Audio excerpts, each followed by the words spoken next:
বাংলাদেশ জামাত ইসলামের বিক্ষোভ মিছিল পূর্ব সমাবেশে মিছিলের প্রস্তুতি চলছে।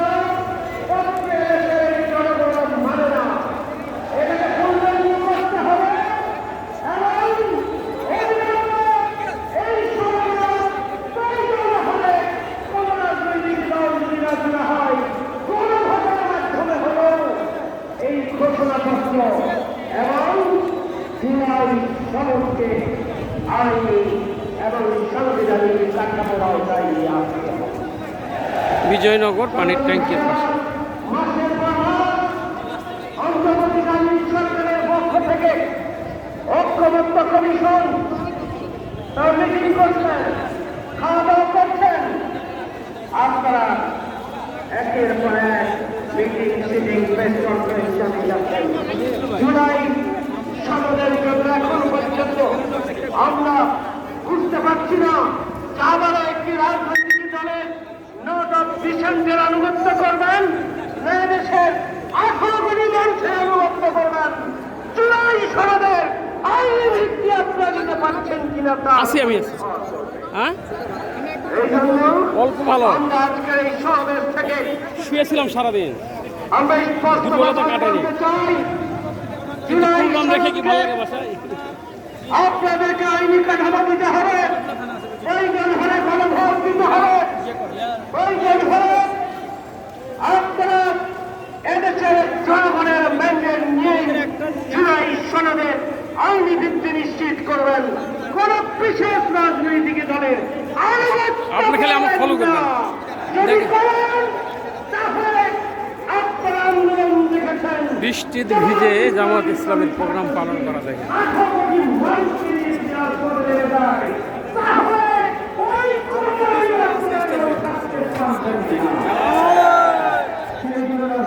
ইউনুস ভাই কোন দিকে?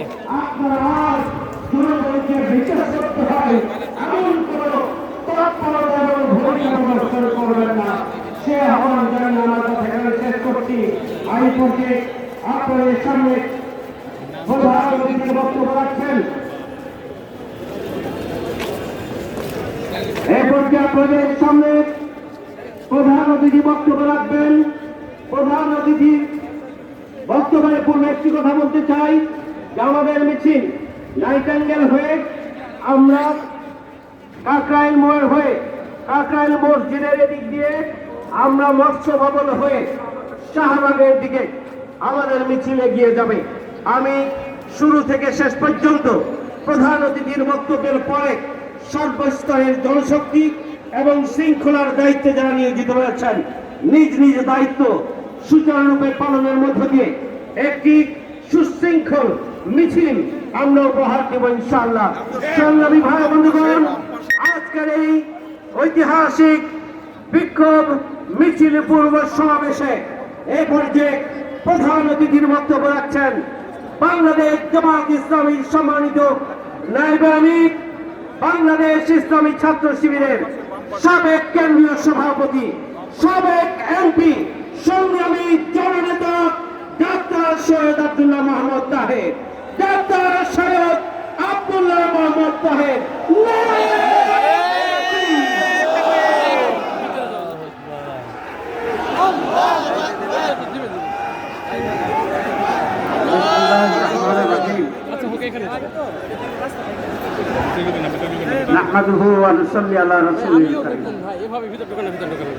মাননীয় সভাপতি, নেতৃবৃন্দ, সাংবাদিক বন্ধুরা, সংগ্রামী ছাত্র জনতা, আসসালামু আলাইকুম ওয়া রাহমাতুল্লাহি ওয়া বারাকাতুহু। পৃথিবীর বহু দেশ আছে যেখানে মানুষ 2 বার করে গোসল করে, তো আমরা দেশে মাঝে মধ্যে 2 বার গোসল করলে এটা কিন্তু খারাপ না। সুতরাং বাসা থেকে যেটা করে আসছেন আর এখন যদি আল্লাহর পক্ষ থেকে আরেকবার গোসলের ব্যবস্থা করে, আপনারা কি অখুশি না খুশি? তাহলে বৃষ্টি যতই হোক গোসলের নিয়তে আমরা হাঁটতে থাকি, ঠিক আছে? ভাই আমি মিডিয়া বিভাগে যেহেতু বৃষ্টি এবং মিছিল, আচ্ছা ওকে, এখান থেকে আমি সেজন্য বক্তব্য রাখবো না, কিছু কথা বলতে চাই। ভাই যে উনি চিনে আমাকে ভাই, আমি এই সরকার আসার পরে প্রথম কথা বলেছিল যে মিডিয়া তারা বিভাগের দায়িত্বে সংস্কার আছি। করবে। মিডিয়া বিভাগে আমি এখন দেখি প্রথম সংস্কারটা করা দরকার ছিল যেখানে মন্ত্রী, প্রধানমন্ত্রী, প্রেসিডেন্টরা বসে ওই চেয়ারগুলোর সংস্কার করা দরকার ছিল। কারণ ইতিহাস, বাংলাদেশ ইতিহাসীরা বলে যারা ওই চেয়ারে বসে ওরা আগে যাই থাকুক, চেয়ারে বসার পরে আওলা জাওলা হয়ে যায়। এই জন্য নতুন সরকার আসলে এখানে ভালো করে পরিষ্কার টরিষ্কার করে জিনগুতের দোয়া পড়ে গা গলায় তামিজ পড়াইয়া আমাদের দেশের উপদেষ্টা মন্ত্রী, প্রধানমন্ত্রীকে বসাইলে কিছুটা হইলেও সঠিকভাবে দেশ চালাতে পারবে।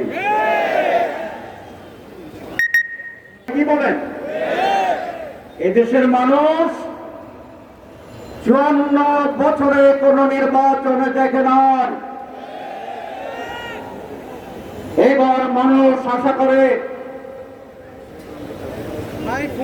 এবার একটি সুষ্ঠু নির্বাচন হবে। আমরা ইলেকশন চাই, সিলেকশন চাই না। এই নির্বাচন একটি ডিজাইনের মাধ্যমে সম্পন্ন করে জনগণের ভোটাধিকারকে আবার হরণ করার পায়তারা ষড়যন্ত্র চলছে। যদি সেরকম তৈরি করা নির্বাচন হয়, বিদেশের ডিজাইনে নির্বাচন হয়, তাহলে বাংলার মানুষ জীবন এবং রক্ত দিয়ে একটি সুষ্ঠু নির্বাচন আদায় করবেন ইনশাআল্লাহ। আমরা আবারও বলতে চাই মাইকে, বাংলাদেশ জামাত ইসলামী নির্বাচনে যেতে চায়,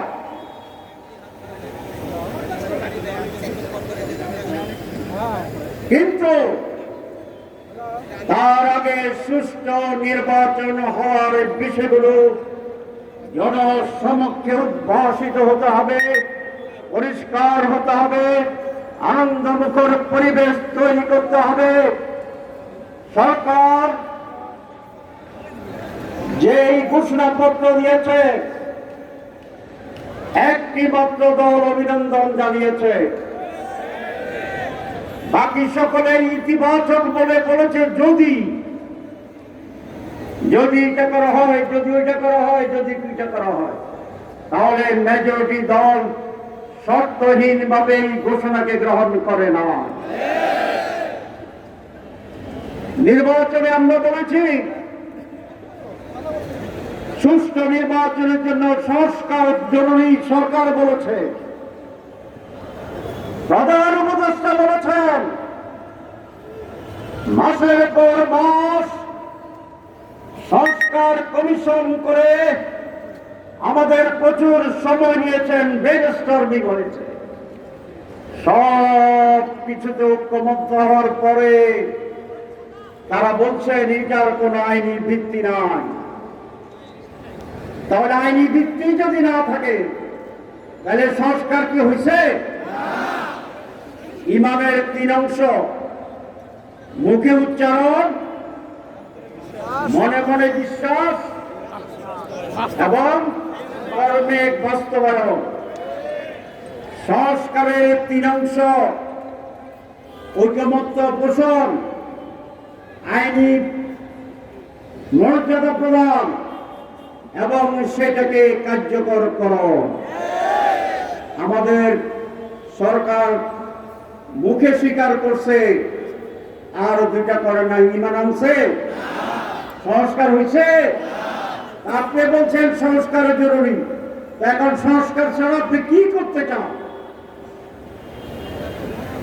আমরা চাই যে সমস্ত জায়গায় সংস্কারে আমরা একমত হয়েছি সেটার আলোকে আইনের মাধ্যমে আগামী নির্বাচন হতে হবে। আমাদের বন্ধুরা বলেন সংস্কার আমরা পার্লামেন্টে গিয়ে করব, তো যদি আপনারা পার্লামেন্টে গিয়ে করেন তো এখন করতে অসুবিধা নেই, তাহলে कुछ कला है और नहीं है, কি বলেন হায় और नहीं है। এই কোন কালো দাগ নিয়ে জনগণ বিতর্কিত নির্বাচন আর যাবে না চায় না। অনেকে বলছেন যে আমরা পিয়ার বুঝি না। গতকালকের একটা সার্ভে রিপোর্ট দেখেছেন 71% লোক পিয়ারের পক্ষে। তাহলে আমরা যারা রাজনীতিবিদ যারা আমরা বুঝি না, মূর্খ জনগণ তো বুঝে, যদি তারা না বুঝে 73% লোকের, তাহলে আপনি বুঝেন না এটা ঠিক না, আপনি বুঝেও বুঝেন না কোনটা ঠিক। আমরা বলছি যে আমরা গণতন্ত্রের পক্ষে, তো গণতন্ত্র হচ্ছে মেজরিটি মাস্ট বি গ্যারান্টেড, একটা গণতন্ত্র। 71% লোক কি মেজরিটি না মাইনরিটি? ওনারা 71 লিখতে কিভাবে লিখতে হয়? 7-1 7-1। চশমার কারণে একটু উল্টা দেখছে 17। 71 কি 17 দেখা যায়নি? যায় যায়, আপনারা এগুলো পড়বেন, আমি মাঝে মধ্যে উল্টা দেখি। 32-23 মনে হয়, 40-24-42 মনে হয়। তো যদি 71% লোক যদি পিয়ার চান, তাহলে আপনাদের বিরুদ্ধে করার কি অধিকার আছে? মেজরিটি মানুষের মত প্রকাশ এবং সেইভাবে রাজ্যকরণের নাম হচ্ছে ডেমোক্রেসি। যারা মুখে বলে ডেমোক্রেসি, বৃহত্তর জনগণের মতকে গুরুত্ব দিতে চায় না, তাদের ব্যাপারে বলা যায় মুখ মে শেখ ফরিদ বগল মে, ওটা আপনারা জানেন। সুতরাং আমি কোনটা বলতে চাই, বক্তব্য বেশি যাব না, আসুন ডায়লগ করি।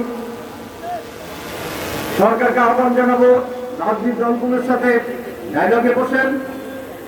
রাজনৈতিক দলগুলোর কাছে আবেদন জানাবো, আসুন আমরা ইন্টার পার্টি ডায়ালগ করি, আমরা ইন্টার পার্টি রাউন্ড টেবল করি। দেশকে অনিশ্চয়তার দিকে নিয়ে যাবেন না, জনগণের বিপরীতে দাঁড়াবেন না, আর একটি 1-11 ক্ষেত্র তৈরি করবেন না। আমরা রাজনৈতিক দল এবং রাজনীতিবিদরা দায়িত্বশীলতার পরিচয় দিয়ে সকলে মিলে একটা অবাধ ও সুষ্ঠু পার্টিসিপেটরি অংশগ্রহণমূলক, অনেকে বলে আপনি অংশগ্রহণমূলক বলেন, এটাকে আমেরিকি বুঝান? নো, জনগণের অংশগ্রহণমূলক। আগের নির্বাচন তো জনগণ আসতো না, আসতো বুথেরা আসতো, ফেক্তি আসতো, সরকার আসতো, ব্যালট বাক্স মানুষ সারা ভর্তি হয়ে যেত। এবার সেই পরিস্থিতি হলে বাংলাদেশ টিকবে না, স্বাধীনতা টিকবে না। সুতরাং রাজনীতিবিদদের প্রজ্ঞার পরিচয় দিতে হবে। দেশের জন্য যেটা করলাম সেই ব্যাপারে আসুন আলাপ আলোচনার মাধ্যমে আমরা একটি নির্বাচনের সুষ্ঠু পরিবেশ তৈরি করার জন্য উদ্যোগ গ্রহণ করি। আমি সরকার প্রধানকে বলবো, এটি আপনার মৌলিক দায়িত্ব। আপনি মানুষে বলেছেন সুষ্ঠু ঐতিহাসিক নির্বাচন করবেন, এটা মুখের কথা, তাই আপনি সেই ব্যবস্থা গ্রহণ করুন। লেভেল প্লেইং ফিল্ড তৈরি করুন। সংস্কারকে আইনিক বুঝে দেন। অনেকে অপপ্রচার করে যেটা অনেক সময় লাগবে, কিচ্ছু লাগবে না, 1 সপ্তাহ লাগবে। তাহলে আমার উপর দায়িত্ব দেন। আমি মাওলানা ইলিয়াস সাহেবকে দায়িত্ব দিচ্ছেন, আপনি আব্দুল্লাহ মোহাম্মদ তাহেরকে দায়িত্ব দেন। আমরা আপনাকে আইনের রাস্তা দেখা দেব, সংবিধানের কি উপায় আছে সেটা দেখাই দেব। যদি আমরা দেখাতে পারি, প্রমাণ করতে পারি, রাস্তা তৈরি করতে পারি, তাহলে তো আপনার কোনো সমস্যা থাকার কথা না। কিন্তু মানুষকে আর বোকা বানানোর সুযোগ হবে না। মানুষ ঐক্যবদ্ধ। কেউ তো বলে যে আমরা ক্ষমতায় গেলে করবো, তাহলে ওনারা যে ক্ষমতায় যাবেন এটা প্রায় নিশ্চয়তা পাচ্ছেন, ঠিক আছে না? তাহলে ভোটের আগে যদি একটা দল ক্ষমতায় যাওয়ার নিশ্চয়তা পায়, তাহলে ইলেকশনটা কেমন হবে এটা কি বোঝা যায় না? যায় না? তাহলে আপনাদের কথার ভিতরে তো ফাঁক। আমরা জামাত ইসলামী, এদেশের মানুষ অনেকগুলো দল, আমরা আলাপ আলোচনা করছি। আমরা সকলে এই দেশের কল্যাণ চাই, আমরা নির্বাচন ডেমোক্রেসি চাই, আমরা নির্বাচন সুস্থ এবং জনগণের পার্টিসিপেশনে উৎসবমুখর নির্বাচন চাই। যারা এই নির্বাচনের এই পরিবেশ তৈরিতে নানা কথায় নানা অজুহাতে বাধা সৃষ্টি করে ধূম্রজাল তৈরি করে, তারাই নির্বাচন নিয়ে ষড়যন্ত্র করছে। আমি এই কথা বলে শেষ করতে চাই, প্রিয় দেশবাসী, এই দেশ আমাদের, আপনাদের সকলের। এই দেশ কোন পদ্ধতিতে চলবে সেই সিদ্ধান্ত নেওয়ার ক্ষমতা জনগণের, আপনাদের। আসল নির্ধারিত সময়ে একটি সুষ্ঠু নির্বাচনের জন্য নির্বাচনের পূর্বে যে দাবিগুলো, যে ব্যবস্থাগুলো গ্রহণ করা দরকার, সেইটা যেন এই সরকার গ্রহণ করতে বাধ্য হয়, আমরা সেই দাবিকে জোরদার করতে চাই। আসুন সকল দলকে বলবো, আমরা রাউন্ড টেবিলে বেশি মন খোলা রেখে সুষ্ঠু নির্বাচনের সাথে আলাপ আলোচনার মাধ্যমে একটি সঠিক রাস্তা তৈরি করি। আর জনগণ অনেক সচেতন, কোন দলকে তারা বন্ধভাবে সমর্থন করেন না। শুধু আগামী নির্বাচনে আপনারা কি সত্যের পক্ষে থাকবেন? দুর্নীতির বিরুদ্ধে থাকবেন? চাঁদাবাজের বিরুদ্ধে থাকবেন? ইনশাআল্লাহ আগামী নির্বাচনে স্বীকৃততায় দেখাবো। যারা চাঁদাবাজের বিরুদ্ধে তারা উঠতেছে, আর যারা চাঁদাবাজের বিরুদ্ধে নয় তারা আস্তে আস্তে নামতেছে। ব্যবধান কি খুব বেশি? আর আছে কয় মাস? 5 মাস। যদি এইভাবে কেউ নামতে থাকে, কেউ যদি উঠতে থাকে, তাহলে 5 মাসের ব্যবধানে ভোটের আগের সপ্তাহে এটা না এটা তো ভুলে যেতে পারে।